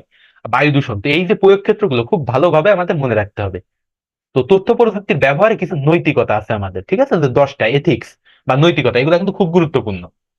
তো দেখো, ক্ষতি করার উদ্দেশ্যে কম্পিউটার ব্যবহার করা যাবে না, হস্তক্ষেপ অর্থাৎ ইন্টারফেয়ারের কাজে ব্যবহার করা যাবে না, অন্যের কাজে নাক গলানো যাবে না, ওই যে ইন্টারফেয়ারিং, মোটামুটি একই রকম কথাবার্তা দিয়ে মোট 10টা কথা বলা আছে। তথ্য চুরি করা যাবে না, লাইসেন্সবিহীন সফটওয়্যার ব্যবহার করা যাবে না, এগুলা কি এথিক্স। তো কম্পিউটার যে এথিক্স এর কথা বলা আছে, এগুলাতে এগুলাই বলা হয়েছে আর কি। আর বিনা অনুমতিতে অন্যের রিসোর্স ব্যবহার করা যাবে না, লাইসেন্সবিহীন সফটওয়্যার ব্যবহার করা যাবে না, অন্যের কাজকে নিজের কাজ বলে চালিয়ে দেওয়া যাবে না, তো এইগুলা আর কি করা যাবে না। তো এই যে কম্পিউটার নিয়ে এথিক্স নিয়ে এই যে নির্দেশনা 1992 সালে দেওয়া হয়েছিল, এটা কিন্তু আমাদের মনে রাখতে হবে। তো দেখেন এই যে হ্যাকিং, এখানে আছে কি, হ্যাকিং এর কথা আছে, কোন কম্পিউটার সিস্টেম নেটওয়ার্ক ডেটার উপর অনুমোদিত অধিকার অ্যাক্সেস লাভ করার উপায়কে বলা হয় হ্যাকিং। এতে ব্যক্তির তথ্যের বা সিস্টেমের ক্ষতি সাধন করা হয়, এবং অনেক ক্ষেত্রে কোনো ক্ষতি না করে শুধুমাত্র নিরাপত্তা ত্রুটি সম্পর্কে জানানো হয়। তো হ্যাকিং কি ভালো হতে পারে, খারাপ হতে পারে। তো একটা হচ্ছে কি ব্ল্যাক হ্যাটার হ্যাকার বলা হয়। তো আমরা এগুলো সব দেখে নিব এখন। তো হ্যাকিং, হ্যাকিং সম্পর্কে তো আমরা জানলাম যে ইন্টারনেট ব্যবহার করে অন্য ওয়েবসাইটে অবৈধভাবে প্রবেশ, সেটা হচ্ছে আমাদের হ্যাকিং যেটা আমরা বলি। আর ফিশিং হচ্ছে কি, ফিশিং হচ্ছে যেমন দেখেন মাছ ধরার জন্য আমরা যেমন টোপ দিই বড়শিতে, ঠিক তেমন এটা হচ্ছে ফিশিং। অর্থাৎ ভুল একটা মেসেজ দিয়ে একটা প্রলোভন দেখানো হলো, আর তার মাধ্যমে ফেক ওয়েবসাইট নিয়ে কৌশলে তার বিশ্বস্ততা অর্জন করা। অর্থাৎ কোন একটা প্রলোভন দেখানো, তারপর ব্যবহারকারীর সেই ডিভাইসে অ্যাক্সেস করে তারপর code, pin number, credit card number, password, bank account, এসব গুরুত্বপূর্ণ তথ্য হাতিয়ে নেওয়া, এগুলো হচ্ছে ফিশিং। আর স্প্যামিং কি, অনাকাঙ্ক্ষিত তথ্য প্রবেশ করে মনে করেন কোনো কাজটা ব্যাহত করা, এগুলো হচ্ছে স্প্যামিং, স্প্যামার বলা হয় এই কাজগুলো তারা করে। তো যখন কোনো ব্যবহারকারী কোনো ওয়েবসাইট ভিজিট করেন বা কোনো গ্রুপের মেসেজ বোর্ডে প্রবেশ করে, তখন স্প্যামাররা সেখান থেকে ইমেইল অ্যাড্রেস সংগ্রহ করে ব্যবহারকারীর বিভিন্ন প্রতারণামূলক মেসেজ প্রেরণ করে, এগুলা কি স্প্যামিং। আর সফটওয়্যার পাইরেসি, পাইরেসিটা তো আমরা বেশ পরিচিত সবাই পাইরেসির সাথে, অর্থাৎ বিনা অনুমতিতে, ঠিক আছে, সফটওয়্যার কপি করা অথবা কি নিজের নামে বলে বিক্রি করা, এইগুলা যে করা, ফলে কি নির্মাতা আর্থিক ক্ষতির সম্মুখীন হয়, এইগুলা হচ্ছে সফটওয়্যার পাইরেসির ভিতরে পড়ে। আর প্লেজিয়ারিজম অর্থাৎ অন্যের লেখা নিজের নামে প্রকাশ করা, এটাকে বলে প্লেজিয়ারিজম। তো কোনো ব্যক্তি বা প্রতিষ্ঠানের লেখা, সাহিত্যকর্ম, গবেষণা কর্ম ইত্যাদি হুবহু নকল করা, আংশিক পরিবর্তন করে নিজের নামে পরিবর্তন করে, এগুলো হচ্ছে প্লেজিয়ারিজম।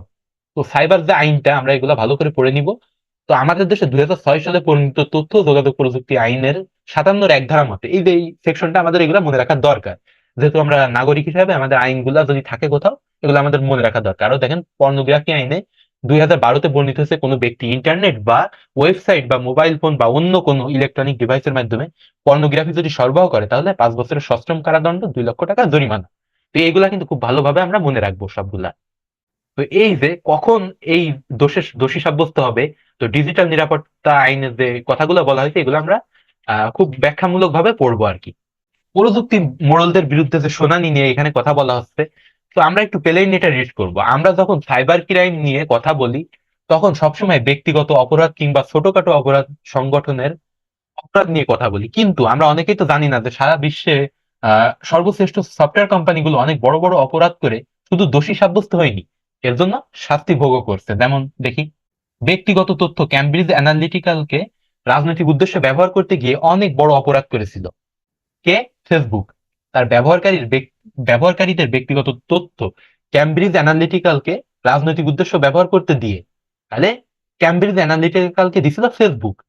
আর হোয়াটসঅ্যাপ সম্পর্কে বিভ্রান্তিকর তথ্য দেওয়ার জন্য তাদেরকে $110 মিলিয়ন জরিমানা করা হয়েছিল। যে কত মিলিয়ন ডলার করা হয়েছিল এটা কিন্তু ইম্পর্টেন্ট না, বাট এই যে এখানে আছে আমার প্রযুক্তি মোড়লদের বিরুদ্ধে যে শুনানি, এইটা কি আমরা এটার মাধ্যমে জানতে পারবো। আর সমাজ জীবনে তথ্য যোগাযোগ প্রযুক্তির যে প্রভাব, দেখেন শিক্ষা ক্ষেত্র, আর বিজ্ঞান ও চিকিৎসা ক্ষেত্র, ব্যাংক, বীমা ও আর্থিক প্রতিষ্ঠান, এই যে 24 ঘন্টা যে আমরা মোবাইল ব্যাংকিং করতে পারি, তো আমাদের মোবাইল ব্যাংকিং এর মধ্যে কিন্তু অনেকগুলো আছে, যে বিকাশ আছে, নগদ আছে। তো এই যে মোবাইল ব্যাংকিং, এগুলা সম্ভব হয়েছে কি, বা ডিজিটাল ব্যাংকিং, এগুলো সম্ভব হয়েছে তথ্য প্রযুক্তি। আর শিল্প ক্ষেত্রে তো আমরা শুরুতেই দেখছিলাম যে রোবট ছিল আমাদের, বা আইসিটি উৎপাদন ছিল। তো এই শিল্প ক্ষেত্রে তো অভূতপূর্ব উন্নতি হয়েছে আইসিটির উন্নয়নে। আর কৃষি ক্ষেত্রে যেটা হচ্ছে জেনেটিক পড়ে আসলাম আমরা, অথবা কি কৃষি সেবা নিতেও কিন্তু আমরা এগুলো ব্যবহার করি। তো তথ্য প্রযুক্তির যে শুধু ভালো দিকে আছে এমন না, তথ্য প্রযুক্তির কিছু নেতিবাচক প্রভাবের দিকও আছে আর কি। তো সেগুলো তো আমরা জানি প্রত্যেকে। তো আমরা একটু জাস্ট দেখি সামাজিক এমনকি রাষ্ট্রীয় পর্যায়ে যে নেতিবাচক অবস্থা পরিলক্ষিত হয়েছে। সামাজিক যোগাযোগ মাধ্যম যেমন ফেসবুক, টুইটার, ইনস্টাগ্রাম, এসবের বেশি ব্যবহারের ফলে দেখা যাচ্ছে আমাদের মূল্যবান সময় নষ্ট হচ্ছে, আমরা বাস্তব দুনিয়া থেকে হারিয়ে যাচ্ছি, আমরা শিল্প সাহিত্যের প্রতি আমাদের যে মনোযোগ ছিল, অথবা যে আমাদের আত্মীয়তার বা বাস্তব যে বন্ধুত্বের সম্পর্ক, এইগুলা থেকে আমরা দূরে চলে যাচ্ছি। তো দেখেন শ্রম ঘন্টা নষ্ট হচ্ছে অনৈতিক কার্যকলাপে। অনেকে দেখা যায় যে অনৈতিক কার্যকলাপ বা অনৈতিক সাইট গুলোতে প্রবেশ করে, সেটা হতে পারে পর্নোগ্রাফি সাইট, অথবা আরো কি দেখা যেতে পারে, যেমন অনলাইন জুয়া খেলে অনেকে, অথবা কি অনলাইন গেমে অতিরিক্ত আসক্ত হয়ে যাচ্ছে। ফলে বাস্তব অনেক ক্ষতি হচ্ছে। এগুলা কিন্তু আমরা টিভি নিউজে নিয়মিত দেখে থাকছি। এগুলা ফলে কি অনেকগুলো অপরাধের সৃষ্টি হচ্ছে। আবার যে হ্যাকিং, এটা কিন্তু হচ্ছে, অনেকে আবার চুরি করতেছে পাসওয়ার্ড, অনেকে অনেকে সোশ্যাল মিডিয়া সাইট হ্যাক করতেছে। তো এগুলা দেখা যায় আর কি। তো তথ্য প্রযুক্তির এবং অর্থনৈতিক উন্নয়নে আইসিটি, এগুলা কিন্তু অনেক উন্নতি হয়েছে। যেমন আমাদের অর্থনৈতিক ক্ষেত্রে যদি আমরা বলি, ই কমার্স, এটার কিন্তু পরিসর বলে বোঝানোর মতো না, অনেক বড় ই কমার্সের সাইটটা। আর যদি আমি বলি ফ্রিল্যান্সিং, তো অনেকে কি স্বাধীন পেশা আগে সম্ভব ছিল না, এটা সম্ভব হয়েছে। হয়তো আমি বিদেশের মাটিতে আছি, কিন্তু দেশের কাজটা আমি করতে পারতেছি বা তদারকি করতে পারতেছি। এগুলা সম্ভব হয়েছে কিসের মাধ্যমে? আইসিটির উন্নয়নের মাধ্যমে এগুলো সম্ভব হয়েছে। তো তথ্য যোগাযোগ প্রযুক্তির যে ভূমিকা, এগুলো আমরা ভালোভাবে মুখস্থ রাখবো আর কি। তো জ্ঞান ভিত্তিক যে অর্থনীতি, বর্তমানে আমাদের কিন্তু জ্ঞান ভিত্তিক অর্থনীতি, অর্থাৎ শিল্প বিপ্লবের পরে কিন্তু আমাদের কি তথ্য ও যোগাযোগ প্রযুক্তি নিয়ে একটা কিন্তু বিপ্লব আসছে। তো সেক্ষেত্রে যারা জ্ঞানের ক্ষেত্রে এগিয়ে, তারাই জ্ঞান আর মানে তথ্য যোগাযোগ প্রযুক্তিতে এগিয়ে, তারাই কিন্তু পরবর্তী বিশ্বকে লিড দিবে। আগে যেমন শিল্প বিপ্লবের সময় ইংল্যান্ড সবাইকে লিড দিছে, তেমনটা হবে এখন আর কি। ওয়ার্ল্ড ইকোনমিক ফোরাম সূচকে 34তম অবস্থান রয়েছি আমরা। সফটওয়্যার ইন্ডাস্ট্রি, এটা দেখতে হবে। দেখেন, তো বাংলাদেশে 800টো রেজিস্টার্ড সফটওয়্যার কোম্পানি রয়েছে, অনুমান করা হয়। পাশাপাশি নিবন্ধিত অর্থাৎ আনরেজিস্টার্ড সফটওয়্যার কোম্পানি রয়েছে 30,000 থেকে পেশাজীবী কাজ করতেছে এখানে। তো শুরুতে যেটা বলছিলাম যে অনলাইনের যে কাজগুলা, সেটা ই কমার্স। তো তার ভিতরে বলছিলাম কি, কোনো পণ্য ডিস্ট্রিবিউশন, অর্ডার দেওয়া, অথবা যেমন ফুড পান্ডার কথা উল্লেখ করছিলাম, বা দারাজ, এগুলো আমরা দেখছিলাম, বা Amazon.com, এগুলো দেখছিলাম। তো এছাড়াও আরো কিন্তু অনেকে গ্রাফিক্স নিয়ে কাজ করতেছে, অনেকে সফটওয়্যার নিয়ে কাজ করতেছে। তো বাংলাদেশের সফটওয়্যার কোম্পানি 30,000-এর বেশি পেশাজীবী রয়েছে, রাজস্বের পরিমাণ $250 মিলিয়ন। আর এই ক্ষেত্রে একটা হয় কি, যারা ইনফরমেশন অ্যান্ড টেকনোলজিতে অবদান রাখে, তারা কিন্তু বিশ্বের যে বাজার, যেমন গুগল, মাইক্রোসফট, তো এইগুলো বড় বড় প্রতিষ্ঠান বা ইউটিউব, এইগুলোর সাথে কাজ করতেছে। ফলে কিন্তু তারা রেমিটেন্স অনেক পাঠায়। তো ডিজিটাল বাংলাদেশের কিন্তু সবই কিন্তু তথ্য যোগাযোগ প্রযুক্তির উন্নয়নের ফলেই সম্ভব হয়েছে। যেমন আমরা এখন ফিস কিন্তু আমরা ফিজিক্যালি জমা দিই না। স্কুল, কলেজ বা শিক্ষা প্রতিষ্ঠানে দেখা যায় আমরা অনলাইনে সব পেমেন্ট করি, অথবা আমরা ক্রেডিট কার্ড থেকে টাকা তুলি। তো এই যে সিস্টেম গুলো, এগুলো আসছে কোথা থেকে? তো ডিজিটাল বাংলাদেশের উদ্যোগ থেকে এগুলা আসছে। আর দেখি কৃষি সেবা, শিল্প উৎপাদন, দেশীয় বিদেশে কর্মসংস্থান, এগুলো নিয়ে কিন্তু আমরা আলোচনা করছি।